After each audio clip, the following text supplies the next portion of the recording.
Buen día, alumnos del Centro de Estudios Lerdo Contemporáneo. Nuevamente los saluda su profesor Jonathan Ramírez. El día de hoy vamos a terminar con el tema del maderismo, porque como recordarás, pues el día de ayer tuviste tu examen en el cual espero y hayas estudiado y te haya ido muy bien.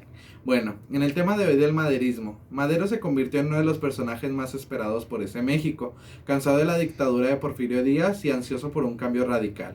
Cuando se convocaron las elecciones presidenciales, el hombre perfecto para dicha contienda sería sin duda pues Francisco I. Madero a la cabeza y José María Pino Suárez en la vicepresidencia, de noviembre de 1911 al 8 de febrero de 1913.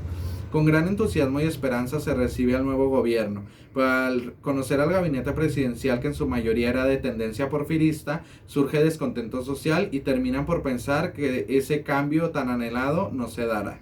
Bueno, primero vemos en cómo Francisco I. Madero, como le habíamos comentado por ejemplo en la introducción al movimiento maderista, era uno de los personajes más importantes para recalcar y retomar el rumbo de México. ¿A qué nos referimos? A quitar a Porfirio Díaz. Cuando tuvimos, por ejemplo, la plática sobre lo de Madero en la plataforma Zoom, pues analizamos el cómo Madero tenía tantos simpatizantes que era el peligro para Porfirio Díaz. Vemos, pues ya habíamos analizado el cuando contienden ambos en las votaciones, por así decirlo, pues resulta electo Porfirio Díaz y por un fraude obviamente y se tiene que ir Madero a Estados Unidos.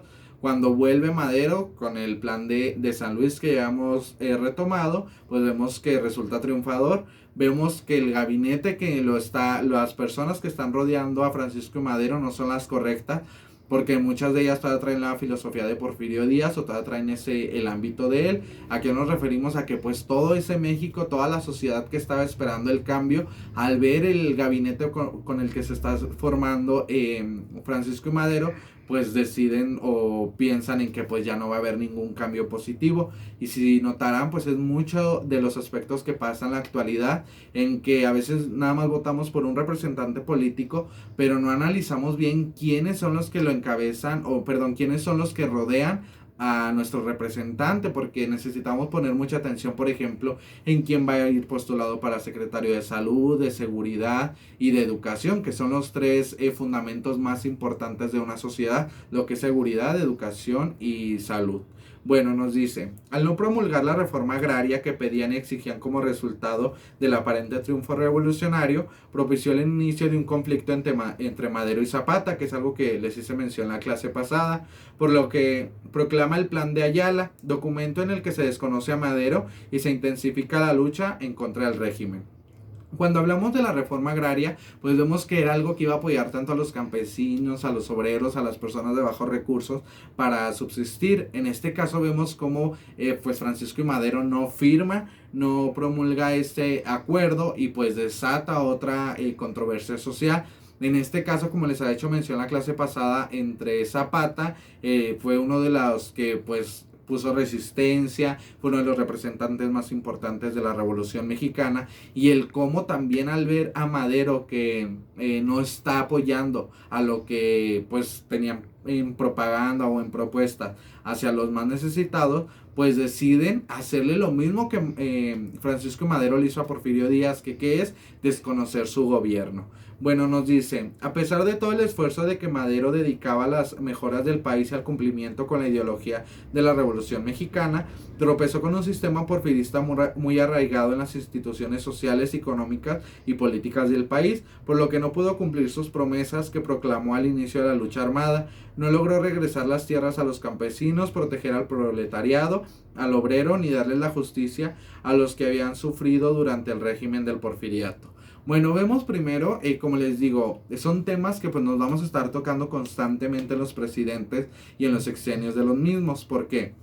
Vemos como muchos de ellos a lo mejor tenían la iniciativa o sí querían empezar a realizar un cambio en el país, pero vemos por ejemplo con Madero pues como todavía le decía a la ciudadanía, pues recuerden que yo también estuve en el movimiento revolucionario, yo estoy con ustedes, los estoy apoyando. Entre mis propuestas pues es regresarle la tierra a todos aquellos que se les fueron quitado por el extranjero, por el mismo gobierno. Voy a ayudar a las clases bajas, voy a etcétera, etcétera. pues vemos que se topa con un régimen porfirista todavía tanto en el ámbito económico, social y político, lo cual pues es un impedimento para que pueda cumplir con ello, lo cual pues genera un grande descontento, perdón. Necesitamos ver, como les digo, en el maderismo, pues el representante político que quería ser al llegar al gobierno, a la presidencia, el qué representante fue, las decisiones que tomó, con qué se topó, los aliados que tenía, que en este caso pues era Emiliano Zapata, el cómo pues hubieran podido encabezar algo bueno, porque pues si habían tomado esa lucha revolucionaria pues podían cambiar al país, lo cual pues desafortunadamente no pasó en el momento. Bueno, las actividades, muchachos, que vamos a desarrollar el día de hoy, pues es igual que analizas el video y tomen nota de las diapositivas que te presento. Y como tercera actividad es comparar el plan de San Luis con el plan de Ayala. ¿A qué me refiero? A que identifiques cada uno de los puntos de los planes. Recuerda que todo se está evaluando de 1 a 10 con su respectivo margen rojo, y espero tu imagen en la plataforma en modo. Espero y te encuentres muy bien en tu casa. Recuerda que es un momento para estar en ella, no salgas y mantén la sana distancia con las personas que te lleguen a rodear. Cualquier duda, recuerda que me puedes mandar un mensaje por la plataforma en modo, que con gusto te responderé. Y esto sería todo y nos vemos la semana que entra.